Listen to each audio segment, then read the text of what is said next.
નમસ્કાર, સીએનબીસી બજારમાં આપનું સ્વાગત છે. આપ જોઈ રહ્યા છો પ્રોપર્ટી ગુરુ અને હું છું નિશા.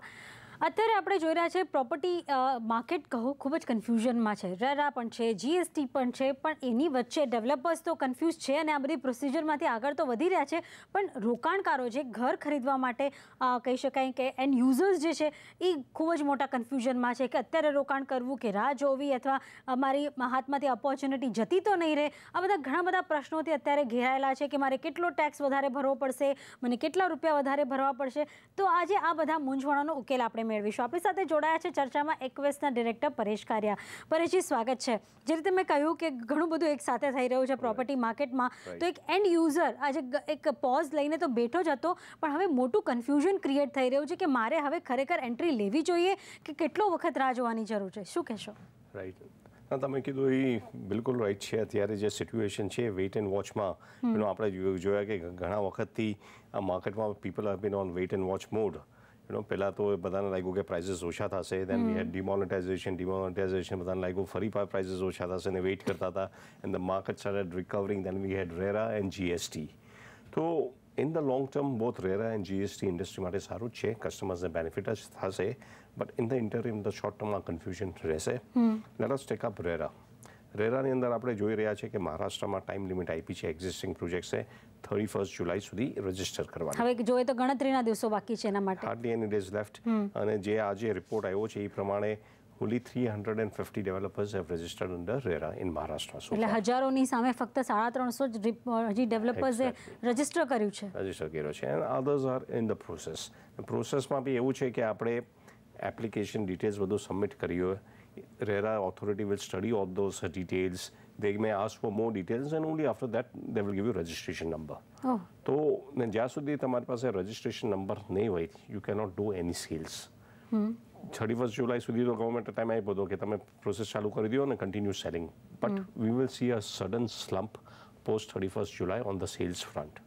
કેમ કે developers will not be able to advertise, they will not be able to invite any application. એ લોકો કાંઈ ઓગસ્ટ પછી સેલ નહીં કરી શકે જ્યાં સુધી એ લોકોનો પ્રોજેક્ટને રજિસ્ટ્રેશનનું એપ્લિકેશન સબમિટ ના થયું હોય. તો આ રજિસ્ટ્રેશન થવામાં આવી ટાઈમ લાગશે.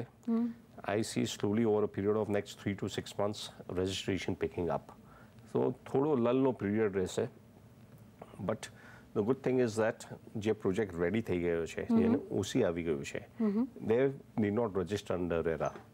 તો અત્યારે એક્ટિવિટી ઈ લેવલ પર શિફ્ટ થશે. જે નવા પ્રોજેક્ટ્સ છે જે રેડી થઈને થઈ ગયા છે, જેની ઓસી આવી ગઈ છે, અત્યારે most of the builders are busy running after getting the OC. જેમનો એટ ધ કમ્પ્લીશન સ્ટેજ પર છે કે કમ્પ્લીટ થઈ ગયો છે. So they are focusing more on completing the project and getting the OC as soon as possible. એટલે એક વાર ઓસી આવી ગયું, એમને રેરામાં રજિસ્ટર નહીં કરવું પડે અને they can continue to sell the property. તો એ એક થઈ રહ્યું છે. સો બાયર્સને ઘણા ઓપ્શન મને લાગે છે કે હવે આવતા દિવસમાં મળશે રેડી પ્રોપર્ટી બાય કરવામાં. કારણ કે ટેમ્પટેશન છે. તમે જો અત્યારે રેટ ઓછા છે, ઇન્ટરેસ્ટ રેટ ઓછા છે, બધી બેન્કો લોન આપવા માટે રેડી છે કે તમે આવો લોન લઈ જાઓ, તમને ઘર મળી જશે. પણ આજે એઝ અ બાયર જો મને ઘર ગોતવું હોય તો બહુ મોટું કન્ફ્યુઝન છે. કારણ કે હવે ઘર કઈ રીતે લેવું? કારણ કે તમે જુઓ તો ઘણા બધા ડેવલપર્સ જે પહેલાં તમે જોયા હોય 3 મહિના પહેલાંનું સિચ્યુએશન, મોટા મોટા હોર્ડિંગ્સ લાગેલા હતા કે પેમેન્ટ પ્લાન્સ છે તે 80-20 સ્કીમ હતી, 20-40 સ્કીમ હતી, બધી અલગ અલગ જાતની સ્કીમ હતી. હવે કઈ સ્કીમમાં એન્ટ્રી લેવું? અને ઇનકેસ કોઈએ બુક કરી પણ દીધું છે તો એ લોકોની આગળ જતાં પેમેન્ટ શેડ્યુલ આખા બદલાઈ રહ્યા છે. શું આ રેરાના કારણે બધા ચેન્જીસ આવી રહ્યા છે અને એને ક્યાંક જે રોકાણકાર છે એને એનો ખામિયાજો ભોગવવો પડશે, એને પ્રોબ્લેમ ક્રિએટ થશે? શું લાગે છે? જો આમાં there are two things in this. આમાં રેરાના હિસાબે જો તમે નવી પ્રોપર્ટી અત્યારે લેવાના હો, એ એગ્રીમેન્ટ રેરા હિસાબેના ફોર્મેટ પ્રમાણે થવું જોઈએ. RERA as prescribe under RERA agreement, model agreement has been prescribed. અને એ મોડલ અગ્રીમેન્ટમાં પેમેન્ટ શેડ્યુલ બી પ્રિસ્ક્રાઇબ કર્યું છે. એમાં એક વાત તો એ છે કે આ પહેલાં આપણે 20% તક builder can take the payment up to registration. હવે he can only take 10% up to registration. Okay, તો અત્યાર સુધી જેણે 20% આપી દીધા છે એમને હવે નજીકના ભવિષ્યમાં કોઈ પૈસા આપવાના નથી? એવું નથી કે એ તો જેમને આપી દીધા છે ને રજીસ્ટર થયા છે they will be govern under the old agreement. Okay, but જે નવા અગ્રીમેન્ટ હવે થશે, જે નવા ફ્લેટ્સ આપણે બાય કરશું, એનું payment schedule has to be as per the payment schedule prescribed under RERA model agreement. તો જો તો મારે તો 10% જ આપવા પડે તો ન્યૂ બાયર જે એન્ડ યુઝર્સ હવે જે ઘર ખરીદશે એમના માટે તો ઇઝી છે કે મારે ફર્સ્ટ પેમેન્ટ જ એક ઓછું આવશે. યસ, ફર્સ્ટ પેમેન્ટ ઓછું આવશે અને 10%માં registration. It depends upon how when the builder is registering. Builder property register immediately કરી દેશે તો તમારે નેક્સ્ટ 10% પેમેન્ટ કરવાનું આવશે. પ્લસ એમાં સ્ટેગર્ડ પેમેન્ટ રેરાના મોડલ અગ્રીમેન્ટમાં પ્રિસ્ક્રાઇબ કર્યું છે કે up to plinth level you can make x payment that stage. અને પહેલાં શું હતું કે બિલ્ડર્સ કમ્પ્લીટ થતા બિલ્ડિંગ કમ્પ્લીટ થાય એની પહેલાં જ 80-95% ઘણા બધા પેમેન્ટ શેડ્યુલ્સ લઈને આવતા હતા અને એક સ્પોન્જી સ્કીમ્સ કહીએ ને એ સ્કીમ્સ અટ્રેક્ટ કરતી હતી રોકાણકારોને, એમાં કદાચ ઘણા લોકો ફસાઈ પણ ગયા છે.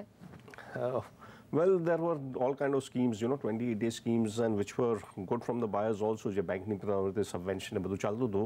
હવે under RERA how will that operate એનું થોડું કન્ફ્યુઝન છે. Because are we going to strictly follow the schedule which is under RERA, જે મોડલમાં એગ્રીમેન્ટમાં પ્રિસ્ક્રાઇબ કર્યું છે? વિલ બિલ્ડર્સ અને પાછું આમાં જે સ્કીમ્સ આવતી હતી એ બેન્કર્સ પ્રોવાઈડ કરતા હતા. એમાં સ્કીમ બેન્કર્સ તો બિલ્ડર્સને પેમેન્ટ કરી જ દેતા હતા. But there was an arrangement between the buyer and the banker કે એમને કેવી રીતે લોન રીપે કરવાની. સો આ બધા ડાયનામિક્સ છે. આગળ જઈને આપણને ખબર પડશે how things unfold. But good thing from buyers right now is that yes, રેરામાં પેમેન્ટ શેડ્યુલ પ્રિસ્ક્રાઇબ કર્યું છે અને એ પ્રમાણે you cannot take upfront a large sum of money. It has to be linked to construction. એટલે ઘણી વખત એવું થતું હતું કે 20% તો આપી દીધા છે પણ ઉપરના લમસમ બ્લેક મની પણ અપાઈ દેતા હતા અને એટલું તમારું કવર અપ થઈ જતું હતું. તો ઘણા બધા કહી શકાય ટ્રાન્સપરન્સી લાવવા માટેના બધા શેડ્યુલ છે. પણ તમે જો કન્સ્ટ્રક્શન એરિયામાં પણ ઘણા ચેન્જીસ આવી રહ્યા છે. શું જેમણે અત્યારે ઘર બુક કર્યા છે એમના પણ ઘરના લેઆઉટ્સ ચેન્જ થશે? કઈ રીતે જોવાશે હવે? Well, yes, આમાં શું થયું શું છે કે definition of carpet area under RERA is different from what it was earlier. પહેલાં જે બીએમસીનું ડેફિનેશન હતું કાર્પેટ એરિયામાં, એમાં આપણને બેલ્કની અને ડ્રાય એરિયા બી, મહારાષ્ટ્રની હું વાત કરું છું, મુંબઈની, તો ત્યાં કાર્પેટ એરિયામાં balcony, dry area everything was included because developers એની માટે FSI પ્રીમિયમ પે કરતા હતા. સો એ લોકો તો એમાં ઇન્ક્લુડ કરતા હતા અને ચાર્જ કરતા હતા. હવે as per the RERA, the definition of carpet area is the entire area of your flat including the area under the wall. પહેલાં આપણે કાર્પેટ એરિયામાં વોલની નીચે જે એરિયા હતા ઇન્ક્લુડ નહોતા કરતા, બેલ્કનીને એ ઇન્ક્લુડ કરતા હતા. હવે you have to exclude the balcony and dry area but include the area under the wall. તો આ હિસાબે બધાનું calculation of the carpet area જે એગ્રીમેન્ટમાં આપણે મેન્શન કરીશું વિલ ચેન્જ. સો બધા બિલ્ડર્સ એમાં બી લાગ્યા છે કે એમાં લેઆઉટ બી ચેન્જ થશે બિકોઝ પ્લાનમાં એ લોકોએ બેલ્કની એ બધું એક્સક્લુડ કરવું પડશે, કાં તો અલગ રીતે દેખાડવું પડશે. They cannot show it in the proper plan. એને શેડિંગ કે કંઈ ડિફરન્ટ કરીને કહેશે કે આ એક્સક્લુડ કર્યું છે. મોસ્ટ ઓફ ધ ડેવલપર્સ એમાં જ લાગ્યા છે જેના પ્લાન પહેલેથી અપ્રૂવ થઈ ગયા હતા. જેના પ્લાન અપ્રૂવ નથી થયા હજી સુધી, they are trying to modify the plans and see how best they can optimum plan બનાવી શકે under the new definition of carpet area under RERA. પણ એમાં શું એક્ઝિસ્ટિંગ કસ્ટમર્સ જે લોકો ઓલરેડી બુક કરી દીધું છે એમને ફાયદો થશે કે નુકસાન થશે? એમને કંઈ ફરક નહીં પડે. એમને જે પૈસા આપ્યા છે કે જે સમજો જે સ્ક્વેર ફીટ અને જે કાર્પેટ એરિયા વચ્ચેનો ડિફરન્સ જે છે એમાં કોઈ ફરક પડશે કે એમને જે કહેવામાં આવ્યું છે એ મળશે? એમાં એટલો ફરક નહીં પડે કેમ કે તમને જે એરિયા મળી રહ્યો છે, એક્ઝિસ્ટિંગ પ્રોજેક્ટ છે જેનું એગ્રીમેન્ટ થઈ ગયું છે, જેનું કામ ઓલરેડી ચાલી રહ્યું છે, એમાં એટલો ફરક નહીં પડે કેમ કે it's only the matter of presentation. એમાં એ લોકો એકચ્યુઅલ લેઆઉટ છે એ નથી ઓલા કરતા, એકચ્યુઅલ લેઆઉટ એ લોકો નથી બદલતા, ખાલી definition of the layout on paper they are changing. એટલે પહેલાં બેલ્કની હતી, બેલ્કની રહેશે જ, પણ બેલ્કનીના ડ્રોઈંગમાં અગ્રીમેન્ટમાં તમને અલગ રીતે પ્રેઝન્ટ થશે. Calculation of that area will be, it's a matter of how you are presenting to comply with the new definition. એટલે જે લોકોએ ઓલરેડી બુક કરી દીધું છે એકવાર પોતાના ડેવલપર પાસે જાય અને ફરી એકવાર સમજી લેવાની જરૂર છે કે એમના જે લેઆઉટ છે કે એમની પેમેન્ટ શેડ્યુલ છે કેટલી બદલાણી છે, શું છે, એકવાર સમજવું જરૂર છે. તો ત્યાં તમે વિઝિટ કરીને તમે આરામથી એને સમજી શકો છો. પણ રેરા તો છે જ, હવે આપણે ગણતરીના દિવસો જોઈ રહ્યા છે, એમાં બધા ડેવલપર્સે ફાઇનલી રજિસ્ટર તો કરાવવું પડશે નહીં તો તેઓ ફ્લેટ વેચી નહીં શકે. જીએસટી એના ઉપર જે જીએસટી હવે આવી ગયું છે, કારણ કે તમે જોશો તો પાછલા દિવસોમાં રીપેમેન્ટ માટેનો એટલો રશ હતો અથવા તો ડિસ્બર્સમેન્ટ માટેનો એટલો બધો રશ હતો કે જો 1 તારીખ પછી જો ડિસ્બર્સમેન્ટ થશે તો મારે 7% ઉપર એક્સ્ટ્રા આપવા પડશે. તો આ રશ તો હવે કમ્પ્લીટ થઈ ગયો છે, જીએસટી આવી ગયું છે, ઇમ્પ્લિમેન્ટ થઈ ગયું છે. હવે સિનારીઓ કેવું છે, શું ડેવલપર્સ એક્સેપ્ટ કરી રહ્યા છે અને શું જે બાયર્સ જે છે એમને જે 7% એક્સ્ટ્રા ભરવા પડવાના છે એમને કોઈ રિલીફ મળશે એમાંથી? Let us look at how GST is going to impact property which is under construction. પહેલા આપણે જે હતા, before GST we were paying service tax, which was a central tax payable to the central government, and there was VAT, which was 1%. VAT was going to the state government. So VAT was 1%. Service tax was 15% પહેલા. But એ 15%માં તમને landની value, there were two parts. One is the construction and one is the land. So landની value, it was assumed is 70% and construction value is 30%. So only on 30% આપણને service tax pay કરવાનો આવતું. એટલે 15% જે service tax હતું એનું 30% આપણે લઈએ તો 4.5%. So effectively 4.5% was the service tax, 1% was VAT. આપણને 5.5% under construction propertyમાં પે કરવાનું આવતું. જ્યાં સુધી આ પ્રોપર્ટીને ઓક્યુપેશન સર્ટિફિકેટ ના મળે, it is considered to be under construction and services being rendered, goods are being sold, તો આપણે તમારે ટેક્સ પે કરવાનું આવે. Under GST the rate of આનું જીએસટીનો rate for an under construction property is 18%ના સ્લેબમાં આવે છે. ઓકે, 12% અને 18%, હજી પણ એમાં કન્ફ્યુઝન છે. 12% ને 18%માં બી કન્ફ્યુઝન છે. I will explain why it is. તો આમાં જીએસટીનો normal rate 18% for property under construction છે. બટ લેન્ડની વેલ્યુ, જ્યાં તમને 70% was consider to be land value, અહીંયા ખાલી 1/3 is consider to be the land value. So તમને 2/3, 18%ના 2/3 is consider to be the construction and other part on which you are going to pay tax. એટલે 2/3 of 18% is 12%. સો પહેલાં જે after લેન્ડની અબેટમેન્ટની પહેલાં service ટેક્સમાં તમારે 4.5% થતું હતું, અહીંયા અંડર જીએસટી આફ્ટર લેન્ડ અબેટમેન્ટ તમને 12% થશે. ઓકે, એટલે આ કન્ફ્યુઝન છે કે કારણ કે વચ્ચે પેનિક થઈ ગયું હતું કે હવે 12% કીધું હતું ને 18% કરી નાખ્યું છે, તો આ એક ડેફિનેશન છે. સો ડેફિનેટલી તમારો રેટ જે 4.5% પ્લસ 1% વેટ જે 5.5% હતો, that is going to move up to 12%.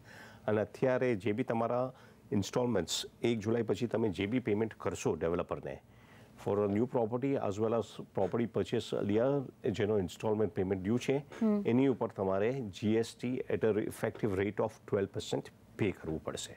Developer will raise a demand on that. Now as against this 12% તમને ઇનપુટ ક્રેડિટ મળશે.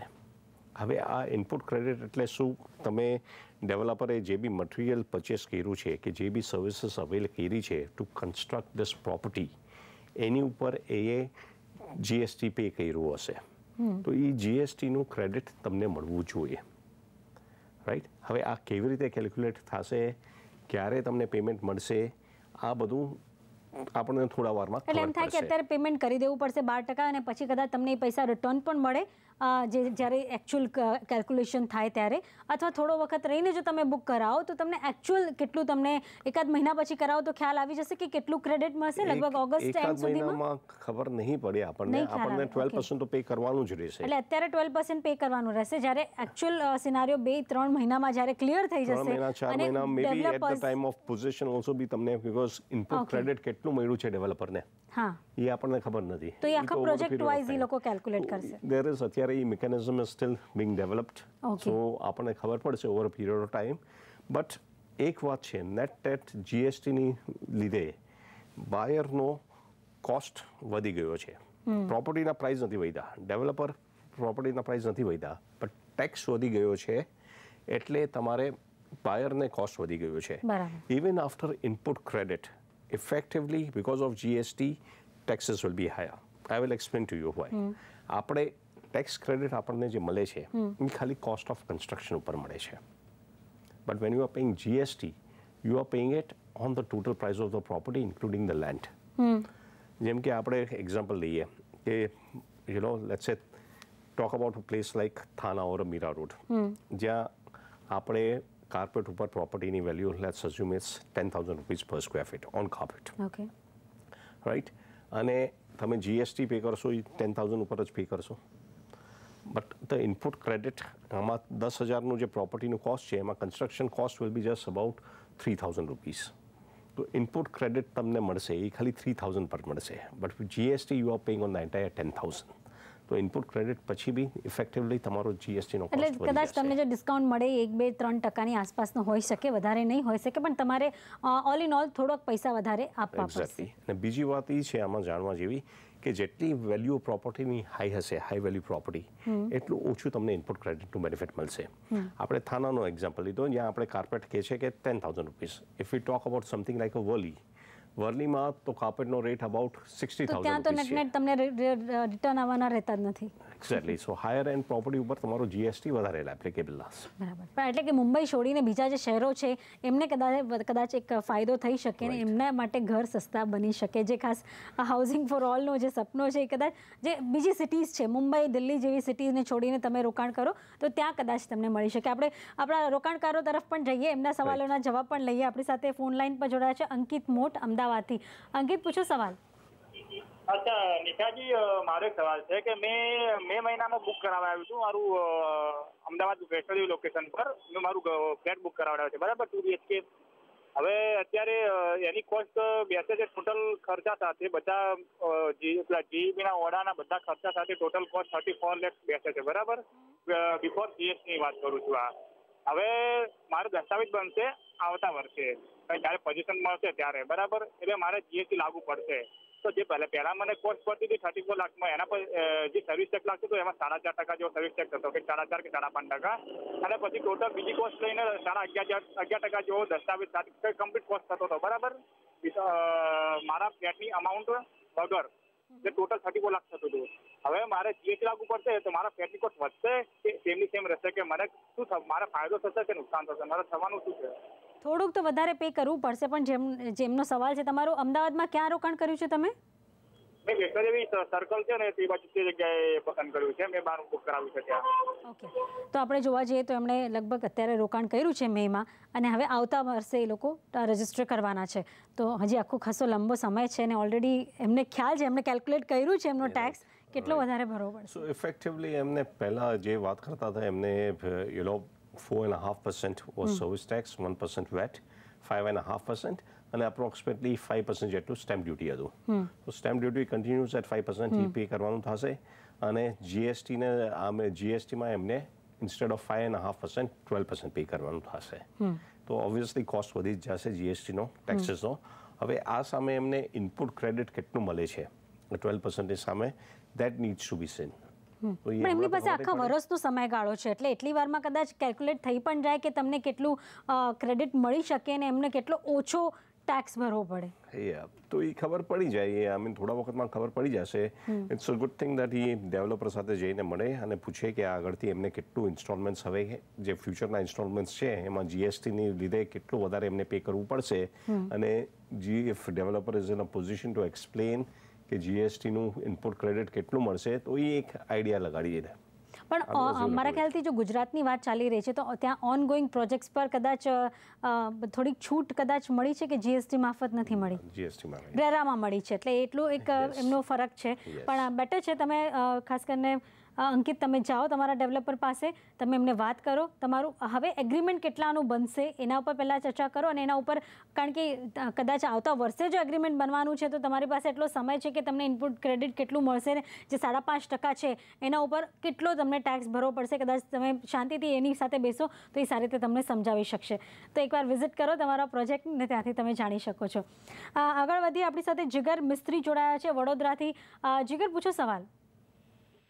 હા મેડમ, મારો સવાલ એ છે કે મારા એક પ્રોપર્ટી છે એનો દસ્તાવેજ હવે જૂનમાં થવાનો હતો, પણ જૂનમાં થઈને ડિલે થઈને હવે જુલાઈમાં થશે, તો મને એની જીએસટીની ઇમ્પ્લિકેશન શું આવશે એના વિશે મારે જાણવું છે. એ પ્રોજેક્ટ ડેવલપર્સે થોડા ડિલે કર્યા છે બધા પ્રોજેક્ટ્સના પેમેન્ટ પણ, કારણ કે પોતે પણ કન્ફ્યુઝ હતા કઈ રીતે માનવું જોઈએ. પણ કેટલી પ્રોપર્ટીની કિંમત હશે તમારી? પ્રોપર્ટીની કિંમત છે 16,25,000. 16,25,000. તો જે રીતે એના પર 5.5% પહેલાં અને પછી 5% સ્ટેમ્પ ડ્યુટી ભરવી પડતી હતી, તો બીજા 7%. હવે ફ્યુચરમાં જે બી આવશે ઇન્સ્ટોલમેન્ટ એમાં એમને 12% GST પ્લસ 5% એટલે 17% ઇન્સ્ટેડ ઓફ 10.5%. તો 6.5% એમને એડિશનલ પેમેન્ટ કરવાનું. એટલે 6.5% અત્યારે જે તમારી ગણતરી છે સ્ટેમ્પ ડ્યુટી અને રજિસ્ટ્રેશનની મળીને, એના ઉપર તમને 6.5% એક્સ્ટ્રા ટેક્સ ભરવો પડશે, જેની ગણતરી તમે કરી શકો છો. આની સામે એને ઇનપુટ ક્રેડિટ મળશે, પણ કેટલું મળશે એ અત્યારે આપણને ખબર નથી, ક્લેરિટી નથી. હા, તમે જ્યાં પ્રોજેક્ટ કર્યો હોય વડોદરામાં અને ત્યાં જો લેન્ડ કોસ્ટ ઓછી હશે અને કન્સ્ટ્રક્શન કોસ્ટ વધારે હશે, યુઝ્યુઅલી એવું બનતું હોય છે કે જ્યાં સિટીઝ આપણે જોઈ રહ્યા છે વડોદરા જેવી સિટીમાં, તો ત્યાં લેન્ડ કોસ્ટ થોડી ઓછી હોય છે, તો ત્યાં તમને વધારે ઇનપુટ કોસ્ટ ક્રેડિટ મળવાની અપેક્ષા વધારે છે, એટલે તમને થોડીક વધારે રિલીફ મળી શકે આ GST ટેક્સ ભરવામાં. તો થોડો વખત આપી દો અને તમારા ડેવલપર્સ તમને વધારે સારી રીતે કહી શકશે કે તેઓને આખા પ્રોજેક્ટની કેટલી ઇનપુટ ક્રેડિટ મળી છે, તો એના પર જ તમારે ભરવાનો આવશે. પણ લગભગ વડોદરા સિટી છે તો તમને થોડોક ફાયદો થશે, વધારે ટેક્સ નહીં ભરવો પડે, પણ થોડીક તમારા પર જવાબદારી આવી જશે આ ટેક્સ ભરવાની. ત્યારે જ આગળ વધી, હવે આપણી પાસે એક સવાલ આવ્યો છે ચિરાગ પારેખનો અમદાવાદથી. તેઓ કહી રહ્યા છે કે અમદાવાદમાં 19,56,000માં એક અંડર કન્સ્ટ્રક્શનમાં તેઓએ રોકાણ કર્યું છે. કિંમત એમાં બધા ટેક્સ અને ચાર્જ સાથે કેટલું થશે? શું પ્રોપર્ટીની કિંમત 17.5 લાખ પહોંચી જશે? શું 3.5 લાખમાં 2017માં બુક કર્યું છે તેમણે, 3.5 લાખ રૂપિયા આપ્યા છે, જેનું પોઝેશન 2018માં મળવાનું છે.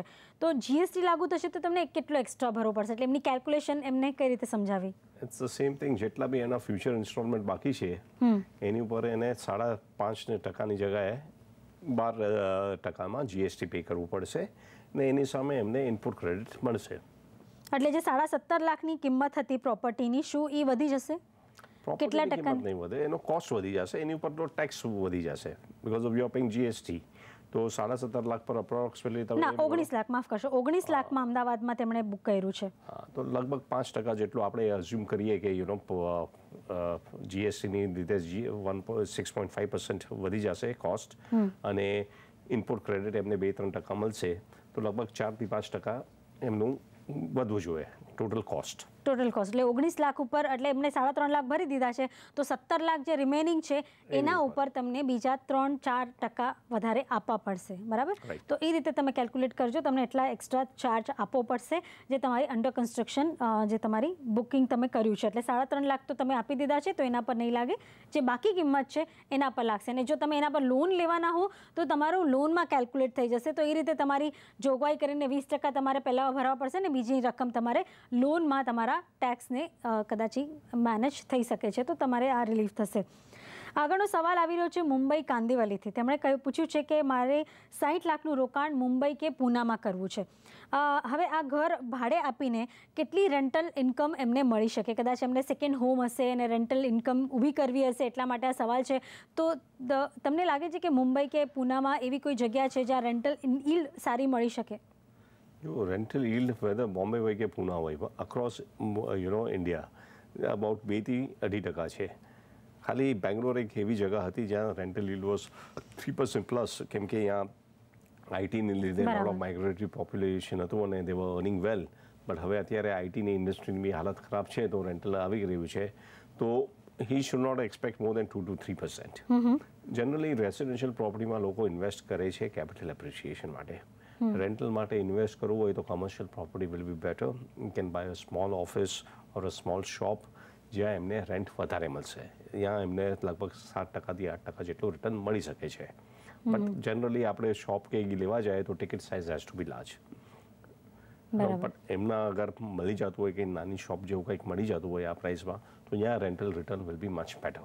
ઓકે, તો કારણ કે રેન્ટલ પૂછ્યું છે, તો પૂનામાં કયા એવા વિસ્તારો તમને લાગે છે કે જ્યાં ઘર કે દુકાન ખરીદી શકાય ને ત્યાંથી સારા રેન્ટની અપેક્ષા રાખી શકાય? પૂનામાં એક આપણે લોકેશન છે વેસ્ટર્ન સાઇડ ઓફ પૂના, કે વાકડ ને હિંજેવાડી જે લોકેશન છે એ એક ડેવલપિંગ લોકેશન છે. આઈ મીન અહીંયા આઈટીનું ઘણું બધું છે, આઈટી પાર્ક છે, અને અહીંયા બોમ્બેથી બી નજીક છે. It's just close to Western Express Highway, I mean Mumbai Pune highway expressway, અને અહીંયા એરપોર્ટ જે આવી રહ્યું છે નવી મુંબઈનું, that is also going to be easily connected from there. So that is one area જ્યાં અપ્રિશિએશન થઈ શકે છે, અને હિંજેવાડીમાં કે વાકડમાં એ શોપ આધર અપાર્ટમેન્ટ જોઈ શકે છે.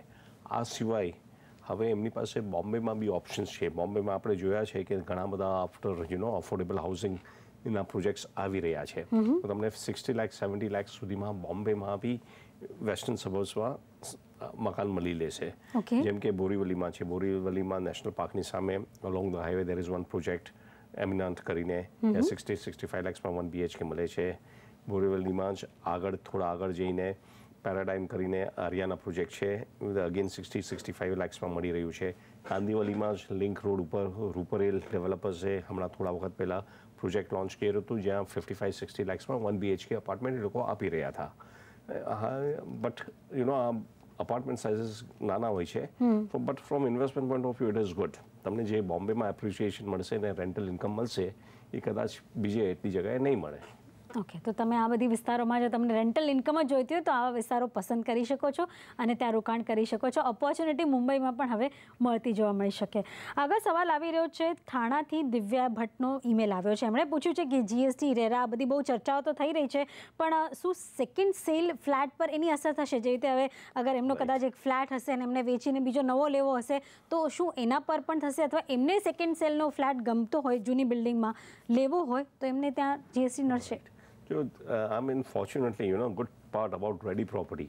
તમે સેકન્ડ સેલમાં લ્યો કે બિલ્ડર પાસેથી લ્યો, એક વખત પ્રોપર્ટીની ઓક્યુપેશન સર્ટિફિકેટ આવી ગયું તો તમારા રેરામાં બી નહીં આવે. You don't need to register under RERA, અને તમારે GST બી એને પર પે નથી કરવાનું, because GST is only applicable for an under construction property. તો ઓસી પછી તો તમે રેડી પ્રોપર્ટી બિલ્ડર પાસેથી લેશો તો તમે ફાયદામાં જ રહેશો, provided builder is ready to pass on that benefit. આપણે જોયું છે ઘણી વખત ઓસી આવી ગયા પછી બિલ્ડર બી પ્રાઇસ વધારી દે છે, કેમ કે એમને ખબર છે કે આમનો ટેક્સ બાયરનો બચવાનો છે.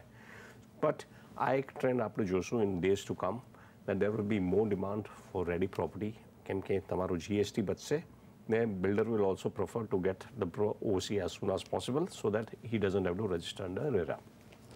તો એક ફાયદો છે સેકન્ડ સેલ ફ્લેટ લેવાનો, તો ત્યાં તમને એટલા પૈસા ઓછા ભરવા પડશે અને એવી સારી પ્રોપર્ટી મળતી હોય તો તમે લઈ લો તો એટલા પૈસાની તમારી બચત થઈ જાય. તો આજે ઘણા બધા સવાલો આપણે સોલ્વ કર્યા છે. આગળ પણ તમે અમને સવાલો મોકલતા રહો. રેરા GSTને લગતા દરેક સવાલોના જવાબ આપવા અમે અહીંયા જ ઉપસ્થિત છીએ તમારી પાસે, અને અમારા નિષ્ણાતો તમને સારા જવાબો પણ આપશે જેથી તમારી પ્રોબ્લેમ સોલ્વ થતી જોવા મળશે. પરેશજી, ખૂબ ખૂબ આભાર અમારી સાથે ચર્ચામાં જોડાવા માટે. તો જ પ્રોપર્ટી ગુરુમાં હાલે આટલું જ. વધુ ખબરો માટે જોડાયેલા રહેજો CNBC બજાર સાથે. નમસ્કાર.